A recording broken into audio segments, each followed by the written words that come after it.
Hi guys, welcome back to the channel and welcome back to a really exciting video today because you join me with the new Land Rover 110 Defender. And the reason for today's video is quite simple. If you go back not even that long, 4 or 5 years, obviously this car wasn't around. Every car that you saw on the road, especially a luxury SUV, was a Range Rover. And nowadays, well, I'm seeing more of these on the road than I am Range Rovers, so we're going to find out what all the fuss is about. So grab a cuppa and let's have a look. Okay, so just having a look at the example that we're working with today. This one is in Carpathian Grey, which is one of the most popular colours for the new Defender. And this one has all the gloss black details. So you get the gloss black wheels, the gloss black front and rear bumpers, and then obviously you get the black roof. And what I really like about the Defender is they've kept the little subtle touches, like these metal details here. Really, really nice.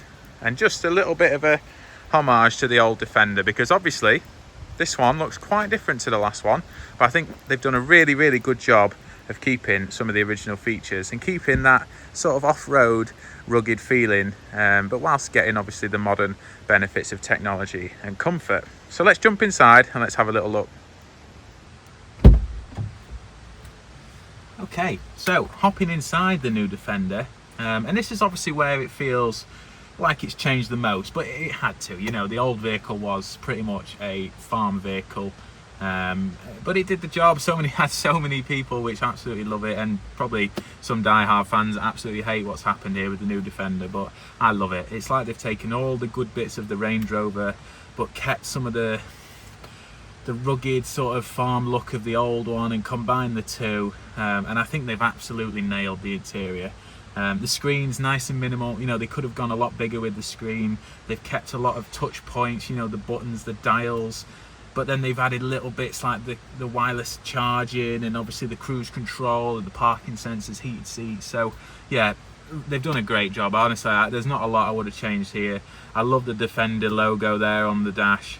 I love the stitching. I love that there's not a lot of leather, you know. That honestly, I really do like this interior. I think they've got it spot on. I like the whole car, to be honest, I really do. And what I do love about it is the actual size of it. It's ginormous, guys, both outside and inside. Let's hop in the back and I'll show you how much room's in there. Okay, so just checking out the back of the car, and the same theme applies as the front. It's so spacious and airy, even with the netting at the back for the dogs. It's really, really nice inside. Lots of light provided from the sunroof, and loads of room. This is on the furthest back setting, so I wanted to show you on the tightest that leg room is going to be. But again, just fantastic. Really, really good. Also, guys, it's just the little touches where Land Rover have absolutely smashed this car out of the park. Of course, you can't have a Defender without the rear quarter little windows there. Fantastic. I really, really like it. So just jumping around the back of the car. Really, really nice set of tail lights. They come in a sort of a homage to the old Defender, and you can see the shape of it with the hips going out at the back. Really, really nice. Really like this as well. Colour matched. You might not be able to see it, but colour matched into the paintwork. And then in the back, forgive all the camera and car cleaning stuff, but a lot of space again. Loads of space. And then you've got a few buttons here for your air suspension, and you're electronically deployable tow bar. Now I think that is an option, but still really, really nice. This one's got a little bit of a sort of dog package in, so you've got a rear net and a quilted side. But if you actually lift this up, again, that same really nice sort of historic Defender metal paneling, so really robust and ready for any job that you might throw at it. So hopping inside the Defender, like I say, you have the nice central screen, and you've got a nice Defender logo here on your main screen. Over here you've got your gear stick and your aircon surrounds, and your start button just here. So when we fire it into live, straight away screen's coming on, dual climate, all your air suspension and off-road settings and everything else there, nice and clear.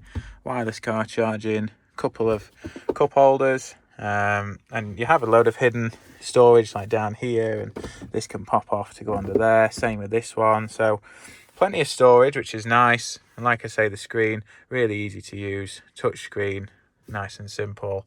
And on here you've got a digital display, a nice big steering wheel as well, with all your phone and cruise control and everything like that. So just a really, really nice place to be. Meridian speakers, again, just bringing it into the 21st century. Okay, so hopping in, firing it up. Let's take it for a drive and see how it compares to my Range Rover Sport, I suppose. I do need to stop for fuel at some point.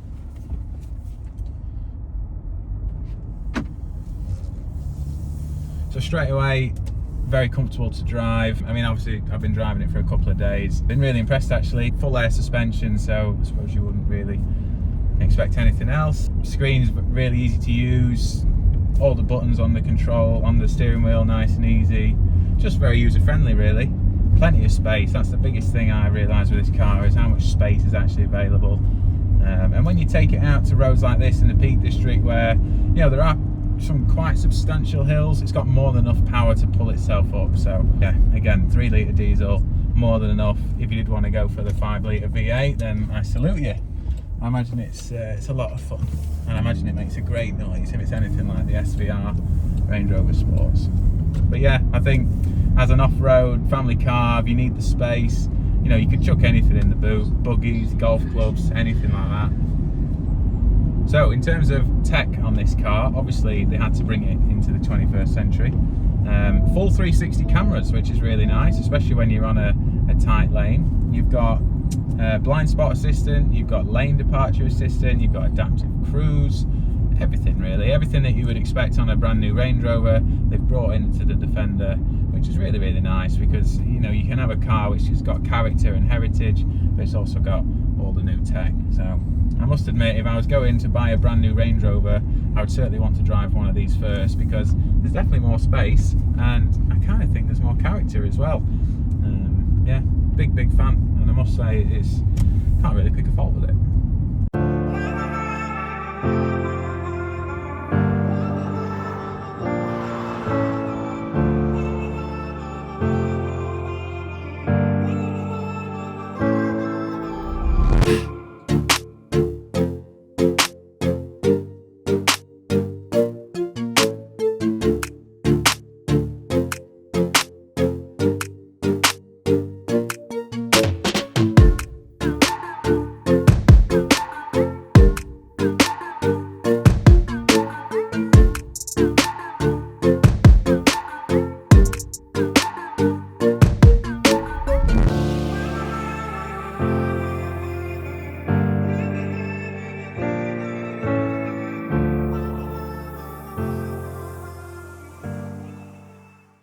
Right guys, so that's pretty much going to wrap up the Defender 110 video. We had a cracking time with it up in the Peak District, and it's a perfect place for that car really.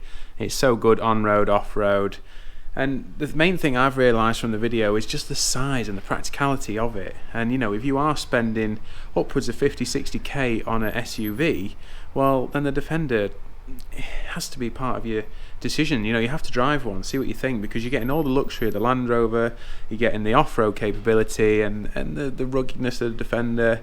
We know how popular the old one was, so yeah, it's a stunning car. Does everything you want. It's a bit more edgy than a Range Rover, so it depends. If you like the Range Rover brand, then fair enough, but if you want something a little bit different, then the new Defender, like I say, has to be on your list. Big thanks to Mike from Mike Miles of Photography.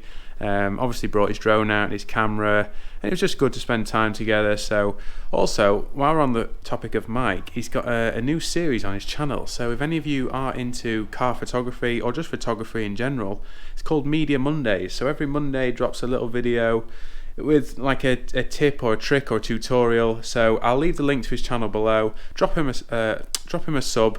Give him some likes, give him some love in the comments, because it's a new channel, he's trying to grow it. I mean, his Instagram following's huge, so I'm sure it won't be long until he's up and running.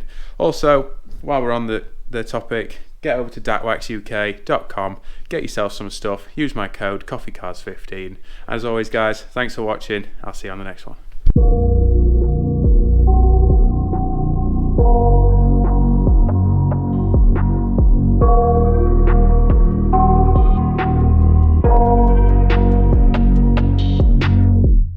I got nightmares in my head, I fear that the thoughts build up until I can't hear, that my mind fills up into a creature, and it haunts me somewhere much deeper.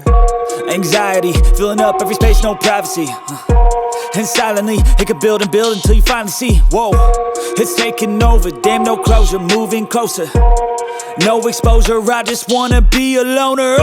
Some can't stay sober, looking over all their shoulders, like moving boulders just to get out of the home. It sucks, I've had enough, I don't wanna feel the stuck under the rug, all my problems that I shove.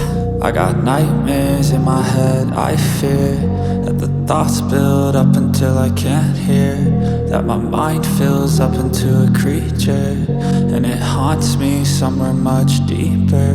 I got nightmares in my head, I fear that the thoughts build up until I can't hear, that my mind fills up into a creature, and it haunts me somewhere much deeper.